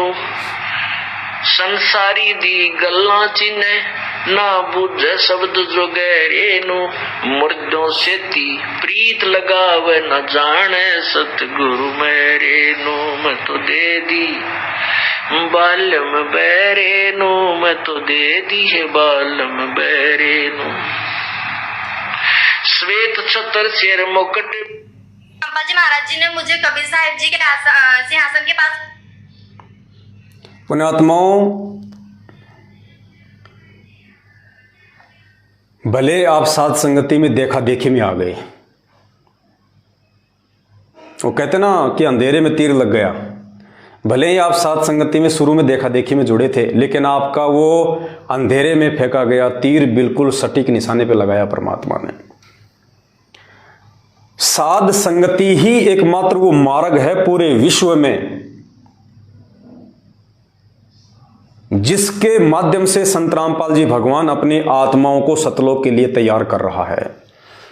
क्योंकि पतिव्रता धर्म पे केवल साध संगत से जुड़ी हुई आत्माएं ही हैं। दास ने आपको पहले भी कहा था कि गरीबदास जी महाराज जी का आश्रम में बहुत दिवस मनाना कबीर जी का आश्रम में प्रगट दिवस मनाना, ये गुरु जी की मजबूरियां थी, क्योंकि वो खुद नहीं कह सकते कि मैं ही गरीबदास था और मैं ही कबीर था और आज भी मैं ही कबीर हूं। वो ना कह सकते ना वो कहेंगे। उन्होंने ज्ञान इसीलिए दिया है कि जो अधिकारी आत्मा होगी वो मेरे संकेतों को समझ जाएगी। बाकी सत्संगों में उन्होंने गरीबदास जी को, कबीर जी की फोटो को, सबको रिजेक्ट कर दिया है। यह आपका सौभाग्य है कि आप सात संगति से जुड़े हुए हैं, क्योंकि पतिव्रता धर्म वाली भक्ति केवल साध संगति में ही मिलेगी। जो संत रामपाल जी भगवान के अलावा दूसरे किसी को नहीं मानते, ना किसी को जानते। हमें गरीबदास जी की वाणियों से मतलब है, गरीबदास जी की फोटो से, उनकी रैलियों से, उनकी शोभा यात्रा, उनके बोध दिवस से कोई मतलब नहीं हमारे को। हमें गरीबदास जी की वाणियों से मतलब है, और वाणियों से भी इसीलिए मतलब है कि हमारे पूज्य गुरुदेव जी ने हमें उनकी वाणियों को पढ़ने का आदेश दिया हुआ है। ये नित्य नियम का गुटका बनाया हुआ है, सत्संगों में जिक्र किया है। अन्यथा हमें तो गरीबदास जी की वाणियों से भी कोई लेना देना नहीं। हमें तो हमारे गुरुदेव भगवान और उनके सत्संग ही काफी हैं उतारने के लिए। तो इस सत्संग में संत रामपाल जी भगवान ने स्पष्ट रूप से मना कर दिया। सीधा सीधा गरीबदास जी का, हरिदास जी का नाम लेके उनको मुर्दे की संज्ञा दे दी कि उन मुर्दों की पूजा करने से अब कुछ नहीं मिलेगा। कोई हरिदास पूजे, कोई गरीबदास पूजे, कोई बालाजी पूजे, यानी हनुमान जी की भक्ति की श्रेणी में गुरुदेव ने गरीबदास जी की वर्तमान में यदि कोई साधना कर रहा है, कोई रैली, पूजा, शोभा यात्रा, बोध दिवस मना रहा है, तो परमात्मा ने हनुमान जी की श्रेणी में गरीबदास जी को लाके खड़ा कर दिया। चाहे हनुमान पूज लो, चाहे गरीबदास पूज लो, बराबर है। स्पष्ट मना कर दिया गुरुदेव ने। एक बार फिर से सुन लो, बुखार ज्यादा है के पास ले गए तो उतर जाए। मानी तो अब ये क्या बताते हैं कि संसारी की गल्ला चिन्ह ना बुझे सब जो गहरे नु, और मुर्दे से ती प्रीत लगावे न जाने सतगुरु मेरे नु। अब जैसे अब कोई हरिदास ने पूजा, कोई गरीबदास ने पूजा है, और कोई किताब बालाजी जा है, कोई किताब और अब पुण्यात्माओं या कोई गांव में बाबा रहा होगा, उसकी मंडी बना रहे, उसने पूजे। अब जैसे संत गरीबदास जी महाराज या हरिदास जी थे, तो उस समय जो उनके संग में रहे, उन्होंने उनको वो ज्ञान दिया, भक्ति दी, आशीर्वाद दिया और उनको लाभ दिया। अब जैसे अब वो चले गए, अब उनकी मंडी बनाकर, उनका यादगार बनाकर वहां पूजर जो इतला के मिलेगा उनसे नहीं। अब जैसे कोई वैद्य था और वो वैद्य नाड़ी देखकर और बता देता बीमारी को, रोग को, और बढ़िया औषधि देकर स्वस्थ कर देता था, बिल्कुल ठीक है। अब उसकी मृत्यु के बाद क्या किया, उसकी चित्र बना दिया, मूर्ति बना ली पत्थर की, और एक यादगार बना दी, नीचे उसका शरीर गाड़ दिया। अब वहां जाते हैं, जावे कोई उस वैद्य के पास और माथा टेक कर उसकी आरती करे, मेरा रोग काट दे, मेरा रोग काट दे, तो ना बोला पत्थर की संज्ञा दी है। वो वैद्य जो था, ऐसा ही वैद्य जीवित ढूंढना पड़ेगा, जीवित ये रहा और वो रोग काटेगा। ऐसे ही परमात्मा यही बताना चाहते हैं कि जैसे वो संत थे गरीबदास और हरिदास जी जैसे, या तेरे गांव में जोड़ड़ा बाबा जो पहले था, इसे संत जिंदे ढूंढने पड़ेंगे, तब उनका लाभ होगा। इन मुर्दियों तो कुछ ना हो, मुर्दियों से कुछ नहीं होगा। कह रहे हैं परमात्मा समझाने के लिए उदाहरण दे रहे हैं कि संसारी दी गल्ला चिन्ह ना बूझे शब्द जो गहरे नु, संसारी दी गल्ला चिन्ह ना बुझे शब्द जो गहरे नु, मुर्दों से ती प्रीत लगावे न जाने सतगुरु मेरे नु। मैं तो दे दी संसारी दी गल्ला चीने ना जाने शब्द जुगहरे नु, कि संसारी दी गल्ला यानी जो सांसारिक जो लोग हैं, जो भक्ति और भगवान के विषय में नहीं जानते हैं, कहते हैं उनकी बातें तो हमारे ऊपर बहुत जल्दी असर करती हैं। वो जैसा कहते हैं हम उधर ही दौड़ पड़ते हैं। ना जाने शब्द जुगैरे नू। और सतगुरु ने जो शब्द दे दिया, जो ज्ञान दे दिया, कहते तुम उस पर विचार नहीं करते। तो पुण्यात्माओं, भक्ति मार्ग में संत रामपाल जी भगवान से जुड़ने के बाद अगर कोई उनका भगत उनको परमात्मा नहीं मानता है तो वो भी सांसारिक की ही श्रेणी में है। तो हमें जो भी भगत भाई बहन हमें कह देते हैं, हम उन्हीं के पीछे दौड़ पड़ते हैं। चलो रे, गरीबदास जी की शोभा यात्रा निकलेगी, उसके बाद में लड्डू जलेबी खाएंगे, हाँ, और कबीर जी को प्रकट दिवस है, और फलाने का बोध दिवस है। कहते हैं तुम उन संसारी लोगों की बातों में बहक रहे हो, काल तुम्हें बहका रहा है। वो संसारी ही हैं जिन्होंने संत रामपाल जी का नाम ले लिया लेकिन ज्ञान को आधार नहीं बनाया। वो लोग भगत होके संसारी हैं। कहते हैं उनकी बातों का तो तुम्हारे ऊपर बहुत जल्दी असर हो जाता है। और ना बूझ जाए शब्द जुगैरे नू, लेकिन एक मिनट भी विचार नहीं करते कि गुरुदेव के क्या आदेश है इस विषय में।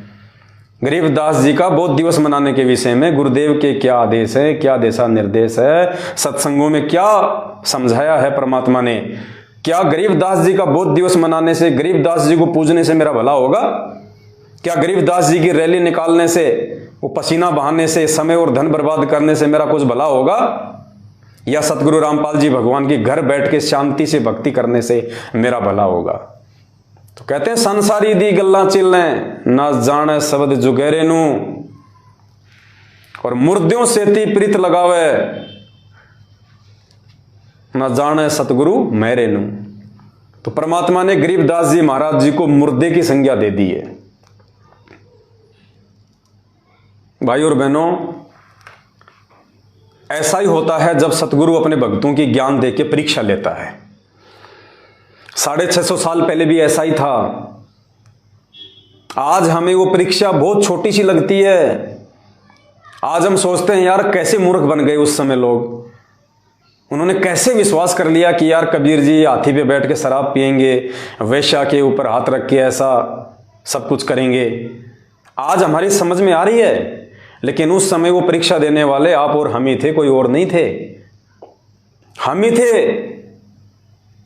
ठीक इसी प्रकार पुण्यात्मा वर्तमान में जो ये परीक्षा चल रही है भक्तों की ज्ञान आधार वाली, ये परीक्षा हो सकता है आने वाली पीढ़ियों को बहुत आसान लगे, छोटी सी लगे, लेकिन वर्तमान वालों के लिए महाभारत बनी हुई है।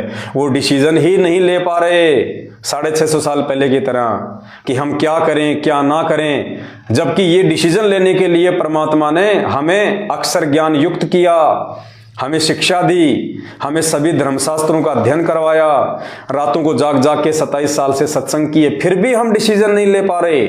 हम 2 मिनट रुक के ये सोच नहीं रहे कि यार ये जो बंदा कह रहा है, ये भगत जो कह रहा है, ये सही है गलत है, हमें क्या करना चाहिए क्या नहीं करना चाहिए। इतना सोचने का समय भी काल भगवान ने नहीं छोड़ रखा। बुद्धि इतनी ऑफ कर रखी है। और कोई समझाने का प्रयास करता है तो उसकी तो माननी नहीं। ये तो हमने सौगंध खा रखी है कि हम किसी की सुनेंगे ही नहीं।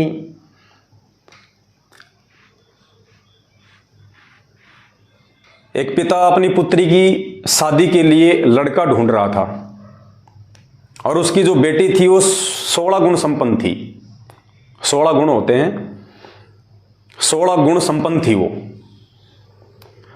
तो पिता रिश्ता ढूंढने के लिए कभी उस गांव जाता, कभी उस नगर में जाता, लेकिन उसको ऐसा कोई भी लड़का उसकी टक्कर का नहीं मिल रहा था कि जो 16 गुण संपन्न हो।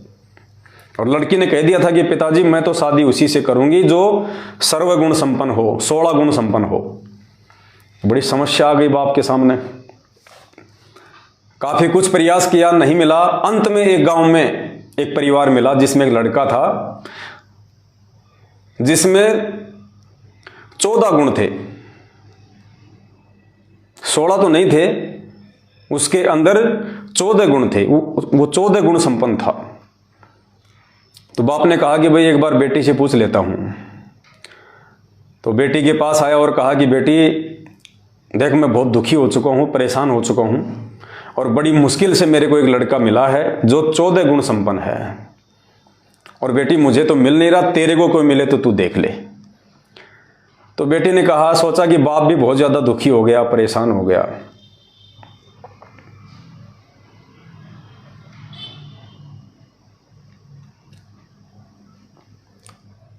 तो कहा पिताजी ठीक है, आप उस 14 गुण संपन्न लड़के से मेरे रिश्ता तय कर दो और शादी के बाद में 2 गुण उसको मैं दे दूंगी अपने,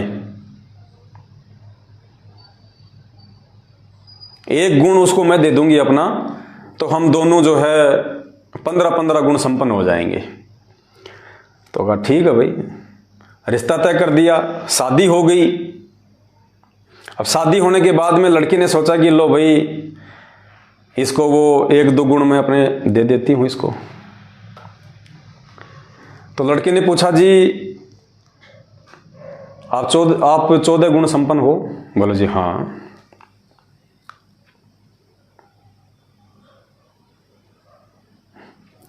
तो लड़की ने कहा कि 2 गुण मैं दे देती हूं आपको।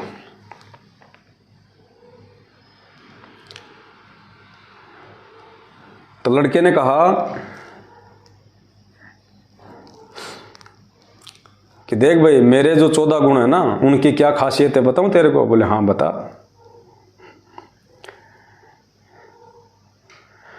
बोला मेरी बात को, मेरी जो बात है ना उसको मैं नीचे गिरने नहीं देता और दूसरे की बात मैं सुनता नहीं बिल्कुल भी, ये मेरा विशेष गुण है।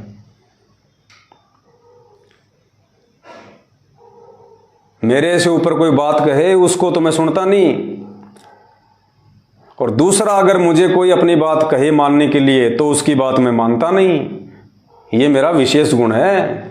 तो लड़की ने सिर में थप्पी मारी और कहा कि हे परमात्मा, मैंने तो सोचा था कि मेरा 1-2 गुण मैं इसको दे दूंगी, और ये गुण कहाँ है? तो इस नालायक का अवगुण है, अवगुण। तो पुण्यात्माओं, इन भक्तात्माओं को खुद तो कोई बात जो है बल्कि सूझती नहीं है कि परमात्मा हमें क्या समझाना चाह रहे हैं, हमें क्या दिशा निर्देश देना चाह रहे हैं, हमें कैसा बनाना चाह रहे हैं, और दूसरा कोई समझाना चाहे तो वो इनके दिमाग में घुसती नहीं इनके। तो समस्या उस परमात्मा के सामने सबसे बड़ी खुद उनके अपने भगत है। तो ये आप सभी भाई बहनों का ये परम सौभाग्य है कि गुरुदेव ने आपको 7 संगतियों से जोड़ दिया है, और जो सत का जो मार्ग होता है ना पुण्यात्माओं, उस पे भीड़ नहीं हुआ करती है। सत्य के मार्ग पे चलने के लिए हिम्मत चाहिए, साहस चाहिए, संघर्ष करना पड़ता है। इसलिए सत्य के मार्ग पे, साध संगत के मार्ग पे कोई सूरवीर ही चल सकता है, कायरों का काम नहीं है, क्योंकि ये कबीर परमात्मा का मार्ग है। और परमात्मा कहते हैं कबीर का मार्ग कठिन है, नहीं कायर का काम, इस पर चले कोई सूरमा, यहां 8 पहर संग्राम। ये कबीर परमेश्वर का मार्ग है, ये सूरमाओं का मार्ग है, कायरों का मार्ग नहीं है। ये साध संगति से जुड़ के भक्ति करना, सांसारिक क्रियाओं से, सांसारिक चौंचलों से दूर रहना, ये सूरवीर कर सकते हैं। ये आडंबर दिखावा, पाखंड रैलियां, धरने, प्रदर्शन, पुण्यात्माओं, ये तो हम असंख्य जन्म हो गए हमारे को करते हुए, ये तो कोई भी कर लेगा, क्योंकि ये काल की खुराक है। लेकिन आत्मा की खुराक क्या है? साधुता, संतता, भगतपना, आधीनी, प्रेम, इनको अपनाना महाभारत है। तो आप सभी भाई बहनों का सौभाग्य है, आप साथ संगतियों से जुड़े हैं। और दूसरा, दास ये प्रार्थना करेगा आप सभी भाई बहनों से, शासन के पास ले गए और कि जहां भी कोई साथ संगतियां हो, साथ संगतियों से आप जरूर जुड़े रहें, आते रहें, जाते रहें, कुछ सीखने का प्रयास करें। वहां पे परमात्मा को भोग लगाएंगे, उससे भी हमारी आत्मा बहुत ज्यादा रिचार्ज होगी। लेकिन दास की विनती है, केवल आंख बंद करके साथ संगतियों में मत जाना, क्योंकि बहुत सारे लोग ऐसे हो सकते हैं जो मैनेजमेंट की तरफ जा चुके हैं, उनके व्हाट्सएप पे लोगो अभी भी साथ संगति का ही है, और ये उन लोगों की एक प्लानिंग होती है कि अभी तक इन लोगों को पता नहीं है कि मैं सतलोक आश्रम मैनेजमेंट हरियाणा से जुड़ चुका हूँ और मैं अपने घर पे साथ संगति रखवा लेता हूँ, जितनी आत्माओं को तोड़ सकूंगा मैं तोड़ लूंगा। तो पुण्यात्माओं, अच्छी प्रकार से सोच समझ के उनसे बातचीत करके उसके बाद ही आपको डिसीजन लें, कोई निर्णय लें, क्योंकि कदम कदम पे काल भगवान तोड़ने का प्रयास करेगा। और वो तोड़ेगा किसको? केवल साध संगत वालों को। क्योंकि काल भगवान की खुराक अगर उसके मुख से निकाली जा रही है तो केवल साध संगतियों में। तो काल भगवान का दुश्मन इस दुनिया में या तो साध संगत वाले हैं या फिर सतगुरु रामपाल जी भगवान है। बाकी तो सब काल के अंडर में है, सब काल के अंडर में है, सब काल की ही खुराक तैयार कर रहे हैं, आत्माओं से उल्टी भक्ति करवा के, मनमाना आचरण करवा के। तो काल उनको नहीं छेड़ेगा। उनको तो उनके जो कर्म हैं, आज जो बीज वो बो रहे हैं, जब वो काटने का समय आएगा तब उनको पता चलेगा कि हमने गेहूं बोया था या भांग बोई थी। और हमारे पड़ोसी हमको कितना समझा रहे थे कि भाई जो तू बीज बीज रहा है ना, ये गेहूं का नहीं है, ये मक्का का नहीं है, ये भांग का बीज है, भांग। और मत बो ये बीज, तू भूखा मरेगा, तेरे बच्चे भूखे मरेंगे। लेकिन वो नहीं माना। और जब वो फसल तैयार हुई, वो बाल आई, तब पता चला कि ये तो भांग का पौधा था। लेकिन उस समय तक तो समय ही निकल चुका होता है। अब दोबारा से वो फिर 2-4 महीने बाद में फिर दोबारा से वो गेहूं का बीज नहीं बीज सकता, क्योंकि बिजाई का समय निकल चुका है। तो पुण्यात्माओं, परमात्मा खुद धरती पे है, स्वयं ये कबीर परमेश्वर है, स्वयं ही तत्वदर्शी संत है, ये खुद ही गरीबदास है, ये खुद ही कबीर साहिब है।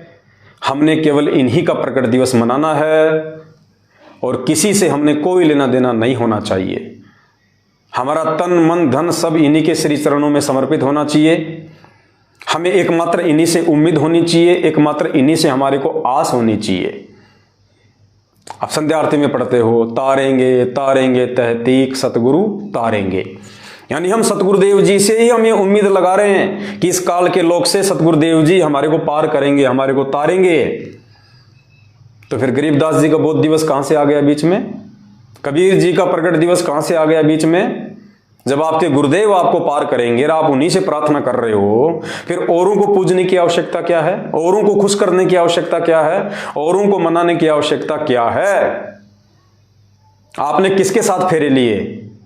अपने पति के साथ या उन लोगों के साथ में? पुण्यात्माओं, ये पतिव्रता धर्म की भक्ति नहीं कर रहे लोग, ये व्यभिचारणी भक्ति हो रही है, व्यभिचारणी भक्ति। और कोई सूरमा ही समझ पाएंगे इस खेल को। ये काल भगवान के द्वारा जो भयंकर षड्यंत्र रचा जा रहा है आत्माओं को रोजाना भक्ति मर्यादाओं से दूर करके अपने मुख में लाने का, इसको कोई बिरले, कोई सूरमा ही पहचान पाएंगे। हमारे गुरु, हमारे भगवान, हमारे परमात्मा संत रामपाल जी हैं। उनके अलावा हम किसी का नहीं मनाएंगे।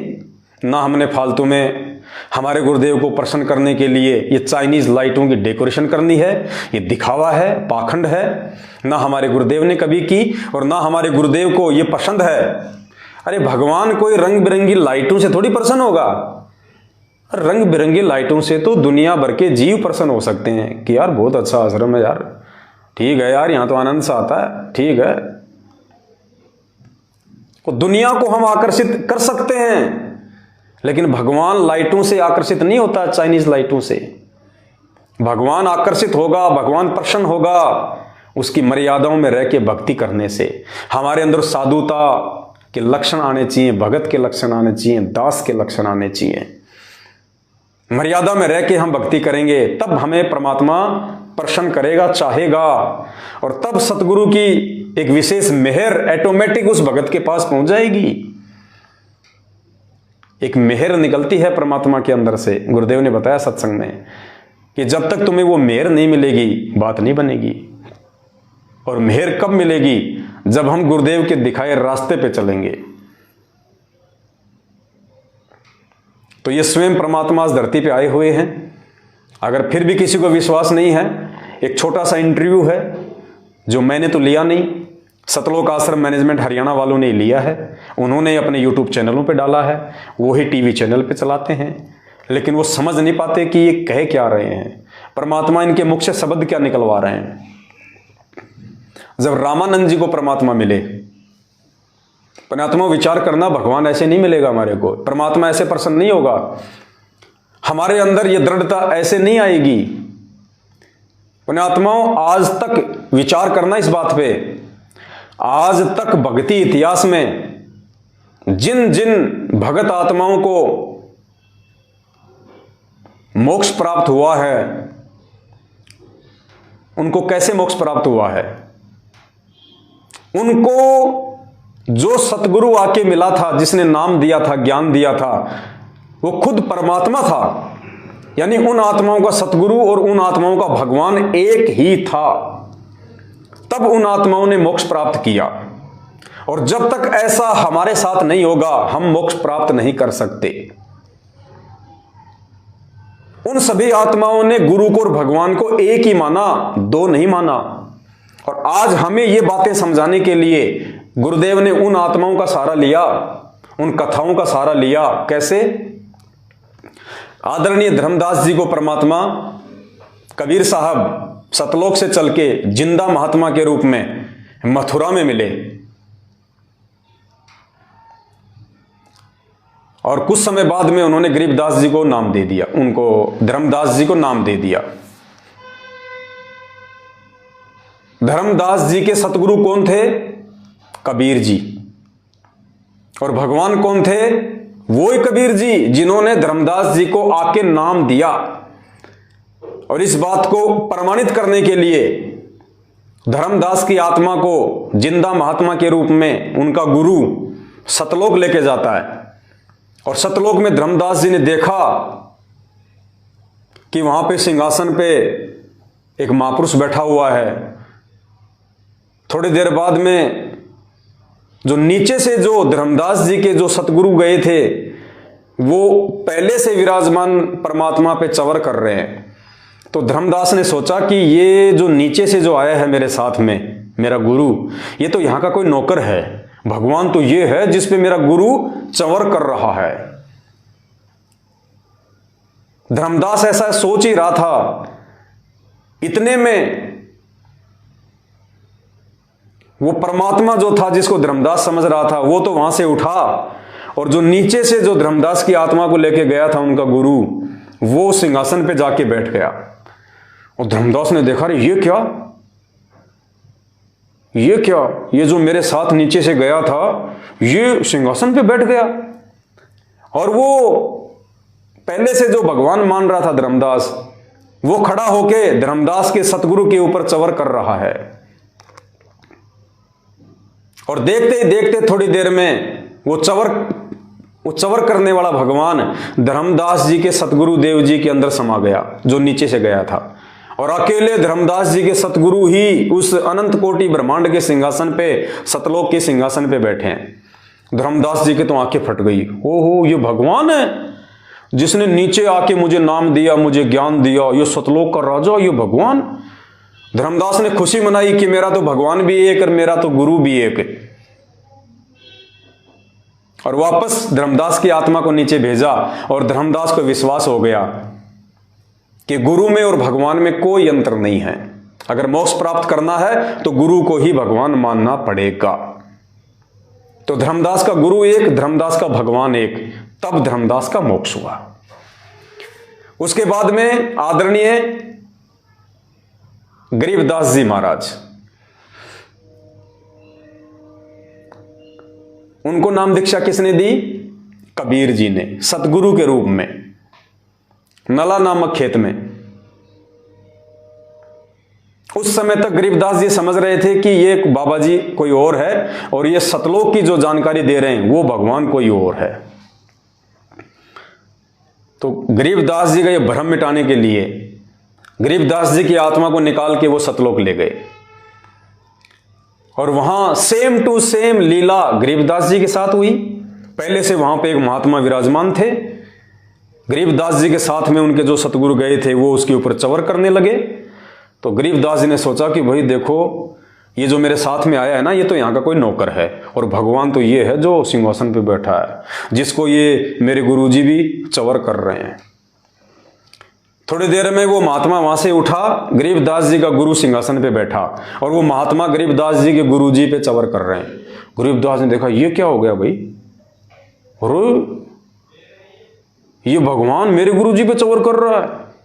इतना सोच ही रहे थे कि वो चवर करने वाला महात्मा गरीबदास जी के गुरु जी के अंदर समा गया। अकेले गरीबदास जी के गुरु जी रह गए।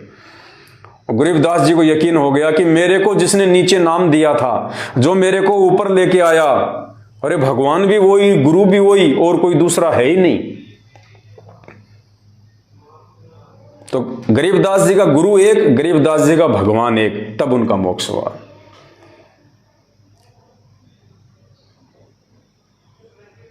दादू जी को परमात्मा मिले, सतगुरु रूप में आके नाम दिया, फिर उनकी आत्मा को सतलोक ले गए। उनके साथ भी सेम रिहर्सल हुई। फिर दादू जी ने देखा कि मेरा तो गुरु भी एक और मेरा तो भगवान भी एक, उनका मोक्ष हुआ। घीसा जी को परमात्मा 5 साल की उम्र में मिले खेकड़ा में, उनके साथ भी यही हुआ।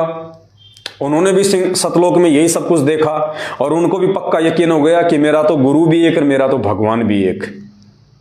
मलुकदास जी के साथ भी यही हुआ, उनको भी परमात्मा सतलोक ले गए, सारी लीला वही हुई। मलुकदास जी को भी विश्वास हो गया कि जो मुझे नीचे आके सतगुरु रूप में मिला, जिसने मुझे नाम दिया, ज्ञान दिया, सतलोक में भी वही परमात्मा बैठा हुआ है, अपने शरीर को हल्का करके आता है।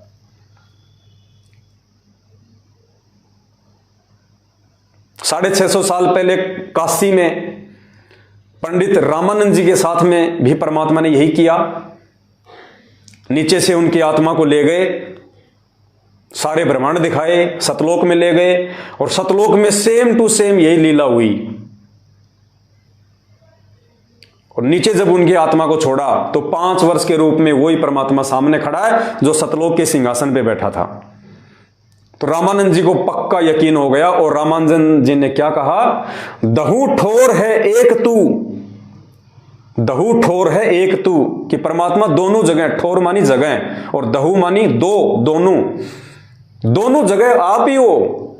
दहू ठोर है एक तू और भया एक से दोए, और गरीब दास हम कारणे तुम आए हो मगजोए, कि परमात्मा सतलोक में भी आप और नीचे भी आप ही हो, दोनों जगह पे आप ही हो। और हमारे लिए, हमें काल के जाल से बाहर निकालने के लिए आपने अपना यह रूप धारण किया है।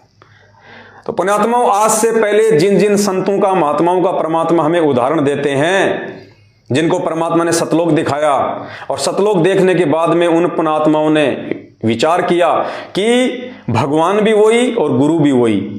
और उन आत्माओं का मोक्ष क्यों हुआ? क्योंकि जिस सतगुरु ने उनको नाम दिया था वो खुद ही भगवान था। और दूसरा, उन आत्माओं ने भगवान देखा ही नहीं फिर अपने गुरु के अलावा, क्योंकि जब अपनी आंखों से सब कुछ देख लिया उन्होंने, उसके बाद उनके मन में किसी दूसरे के लिए जगह नहीं थी, किसी के लिए जगह नहीं थी। अरे कहानी तो उनको भी सुनाया करते थे गुरुजी। क्या धर्मदास जी को उन्होंने द्वापर में अपनी कथा नहीं सुनाई कि द्वापर में धर्मदास वो परमात्मा करुणा में ऋषि के रूप में आया था, त्रेता में वो परमात्मा मुनिंद्र ऋषि के रूप में आया था, और धर्मदास सतयुग में वो परमात्मा सत्सुकृत उनके नाम से आया था, और भाई इस कलयुग में मेरे को भेज दिया। अपने आप को छुपाया करते थे। क्या धर्मदास को उन्होंने कथा नहीं सुनाई? क्या दादू जी को उन्होंने कथा नहीं सुनाई? सबको सुनाई। लेकिन उन आत्माओं का मोक्ष कब हुआ? जब उन्होंने गुरु और भगवान को एक मान लिया। तो पुण्यात्माओं, आज यदि हम गुरु और भगवान को एक नहीं मानेंगे तो हमारा मोक्ष कैसे हो जाएगा? इम्पॉसिबल, हो ही नहीं सकता। जब तक हम उन महापुरुषों की तरह अपना व्यवहार, अपना आचरण, अपना पतिव्रता धर्म को नहीं संभालेंगे, जब तक हम गुरु और भगवान को एक नहीं मान लेंगे। अब आज 8 सितंबर को तो ये लोग गुरु जी का जन्मदिन मनाते हैं, और अब जून के महीने में दाढ़ी मूंछ वाली फोटो को भगवान मान के उसका प्रकट दिवस मनाते हैं।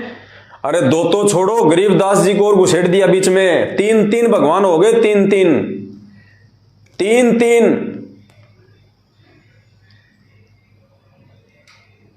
अरे क्या होगा भाई, हम किस दिशा में जा रहे हैं? अरे एक पैंट को एक ही आदमी पहन सकता है, 3 नहीं पहन सकते, 2 भी नहीं पहन पाएंगे ढंग से। पहन लिया तो वो ढंग से वो चल नहीं पाएंगे। अरे तुम किस रास्ते पे जा रहे हो बिचली पीढ़ी की हंस आत्माओं? तुम्हारे से तो सतगुरु रामपाल जी भगवान ने बहुत ज्यादा उम्मीद लगा रखी थी 650 साल पहले कि मैं नीचे जाऊंगा, उनको ज्ञान दूंगा, उनको शिक्षा दूंगा, अब की बार मेरे बच्चे भ्रमित नहीं होंगे और मेरे बच्चे गुरु और भगवान के भेद को मिटा देंगे मेरे ज्ञान से। अरे तुमने तो उल्टा परमात्मा की मुश्किलें बढ़ा दी। परमात्मा ने सोचा क्या था और तुम कर क्या रहे हो? तुमने तो 3-3 कसम बना लिए, 3-3 पति बना लिए, 3-3 परमात्मा बना लिए।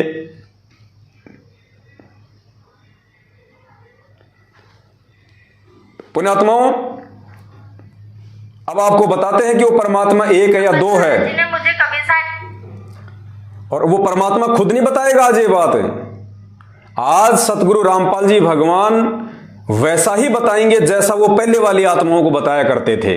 जैसा उन्होंने धर्मदास को बताया कि धर्मदास वो परमात्मा तो कोई और है, मैं तो उसका संदेशा लेके आया हूं। गरीबदास जी को भी ये कहते थे कि वो परमात्मा तो कोई और है, मैं तो उसका संदेशवाहक हूं। आज भी यही कह रहे हैं कि वो कबीर परमात्मा तो कोई और है, मैं तो उसका दास हूं, उसका संदेशवाहक हूं। लेकिन अपनी आत्माओं के माध्यम से परमात्मा संकेत भी करवा रहे हैं, हमारी आंखें भी खोल रहे हैं कि मैं उसका दास हूं या फिर ये पूरी दुनिया मेरी दास है। अब जो जो घटना उन पहले वाले महापुरुषों के साथ में घटी, जो सतलोक गए, अपनी आंखों से देखा कि सतलोक के सिंहासन पे केवल अंत में वो एक ही परमात्मा रह गया, वो घटना परमात्मा ने इस आत्मा को भी दिखाया। इस बहन की आत्मा को परमात्मा सतलोक लेके गए, सतलोक में परमात्मा ने वही रिहर्सल इस आत्मा को करवाई, दिखाई, फिर नीचे छोड़ा ताकि ये अपना इंटरव्यू देके और ज्ञानी आत्माओं के विश्वास को और ज्यादा जो है उदृढ़ कर दे। तो पुण्यात्माओं, ये विश्वास परमेश्वर साथ संगत से जुड़ी हुई आत्माओं का दृढ़ करवाने के लिए इस प्रकार के इंटरव्यू दिलवाते हैं। वरना जिसने इंटरव्यू दिया उसको भी नहीं पता कि मैं क्या बोल रही हूं। और जो लाखों लोग उन टीवी चैनलों पे इंटरव्यू सुनते हैं लेकिन मनमान आचरण कर रहे हैं, उनको नहीं पता कि बहन क्या बोल रही है, क्या शिक्षा दे रही है। ये शिक्षा आप समझ पाओगे, ये शिक्षा को आप पकड़ोगे, क्योंकि मोक्ष आपने करवाना है। भगवान ने आप लोगों को छांट के अपने हीरे मोतीलाल के रूप में इस कलयुग की बिचली पीढ़ी में जिन आत्माओं को भगवान ने मोक्ष देना ही देना है, उन्हीं आत्माओं का परमात्मा विश्वास दृढ़ करेगा। तो सुनना, ये बहन क्या कह रही है, गुरु और भगवान अलग अलग होते हैं या फिर एक ही होते हैं? सतगुरु रामपाल जी भगवान खुद कबीर परमेश्वर है या कबीर जी का भेजा हुआ दास है? रामपाल जी महाराज जी ने मुझे कबीर साहिब जी के सिंहासन के पास ले गए और वहां पर बंदी जो गुरु रामपाल जी महाराज जी कबीर साहिब के सिंहासन के साइड में खड़े हो गए और मैं उनके सामने अच्छा, बहन को लेके कौन गया? संत रामपाल जी भगवान इनकी आत्मा को सतलोक के सिंहासन पे लेके गए। जैसे गरीबदास जी का गुरु लेके गया था, धर्मदास जी का गुरु लेके गया था, मलुकदास जी का गुरु लेके गया था, ऐसे इस बहन को भी इसका गुरु लेके गया संत रामपाल जी भगवान। और क्या दिखाया?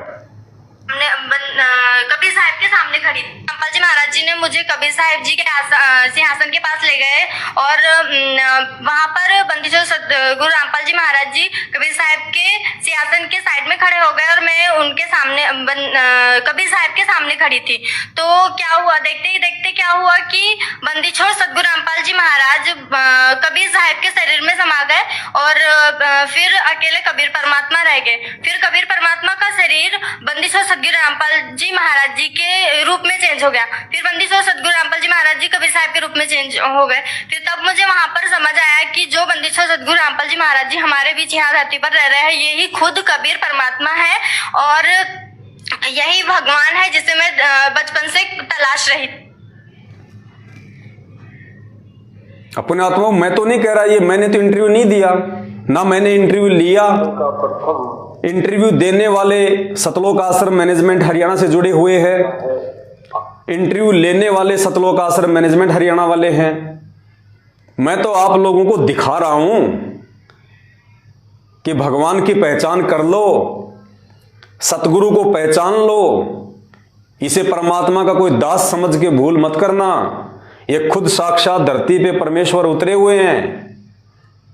और एकमात्र इन्हीं की पूजा करने से, इन्हीं का प्रकट दिवस मनाने से, इन्हीं के आगे भोग लगाने से, इन्हीं के बताए अनुसार भक्ति विधि करने से हमारा मोक्ष होगा।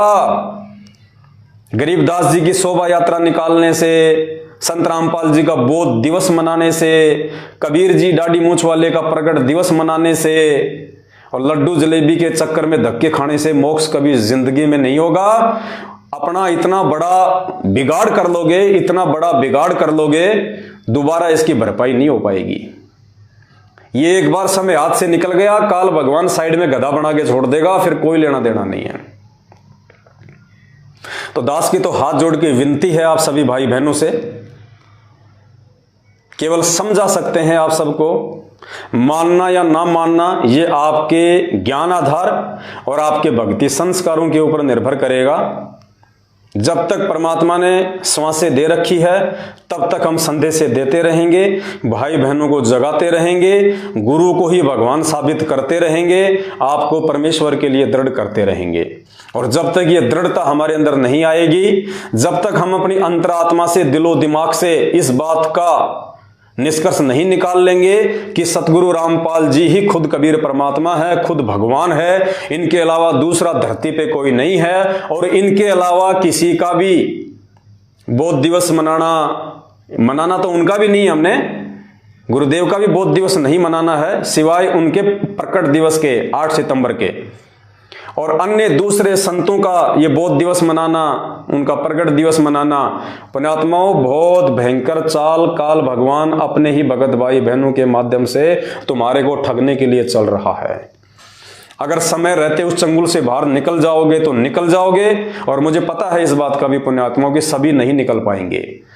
परमात्मा कहते हैं गुरुपद सेवै बिरला कोई, जहां पर कृपया साहिब की होई। गुरुपद को तो कोई बिरला ही जान सकता है, पहचान सकता है। गुरुदेव के बताए अनुसार भक्ति कोई बिरला ही करेगा। खोकापुर में काग मिले दिन दोई रे, अरबू में कोई हंस हमारा होई रे। ये संसार विघन की घाटी, कोई निकलेगा बिरला सूर। पुण्यात्माओं कोशिश करो उन बिरला सूरवीरों में आप शामिल हो जाओ। कोशिश करो, अंतिम समय तक आपने ये पतिव्रता भक्ति करनी पड़ेगी। गुरु के अलावा कोई दूसरा भगवान है, दिलो दिमाग से इस बात को डिलीट कर देना और साध संगति से जुड़े रहना। साध संगति से हटे, काल भगवान कहां जाके पटकेगा समझ में भी नहीं आएगा। और ये परमात्मा इतनी जल्दी हिसार जेल से बाहर नहीं आने वाला, तांडव मचेगा तांडव। और ये जितने भी लोग साध संगति रूपी हाथी से नीचे उतर के गए, इनके तो कहीं अते पते भी दिखाई नहीं देंगे आपको, अते पते भी क्या होते हैं। सौभाग्य यदि कोई रो पीट के वापस आ गया तो साध संगति में, अन्यथा ये वहां नहीं टिकने वाले, क्योंकि वहां पे आत्मा की खुराक नहीं है। और इन लोगों को आत्मा की खुराक खाने का जो चस्का है वो लग चुका है, ये लोग वहां पे नहीं टिक सकते। तो दास की केवल इतनी विनती है, बाकी आप सबके संस्कार, आप सबकी समझ और सोच, जो जैसा करेगा समय आने पे अपना पाएगा। हम 15 फरवरी 2023 से रात्रि 8:30 बजे अपना Facebook page Pawan Das is live, सभी भाई बहन इसको फॉलो कर लें, इसको लाइक कर लें, ज़्यादा से ज़्यादा इसको शेयर करें। इसी फेसबुक पेज के ऊपर हम लाइव आएंगे और परमात्मा की महिमा किया करेंगे। और बीच में जहां जहां भी आपको साध संगति में जाने का मौका मिले, सोच समझ के, आंखें खोल के, सामने वाला भगत है या नहीं है, या काल भगवान की प्रेरणा से कोई चाल चल रहा है। और जहां भी साध संगति में जाओ, मैं पहले कह रहा हूं आपको, अगर आपको वहां पे साध संगतियों के अनुसार नियम मर्यादा भक्ति दिखाई दे तो रुकना है, नहीं तो चाहे आपको रात को ही अपना थैला उठा के क्यों ना आना पड़े। देखो, छोटी छोटी बातों को लेके तो मनमुटाव करना नहीं है फालतू में किसी से। बाकी अगर तुम्हें ऐसी कोई क्रिया, कोई भक्ति विधि दिखाई दे, अगर वो अनजाने में कर रहा है तो उसको समझाओ। अगर फिर भी वो समझने का प्रयास नहीं करता है तो फिर चाहे रात को ही थैला उठा के क्यों ना पड़े, हमें उस जगह पे नहीं रुकना। जिस जगह पे भगवान का आशीर्वाद नहीं है उस जगह पे नहीं रुकना, इतना जरूर ध्यान रख लेना। बस दास की इतनी सी विनती है।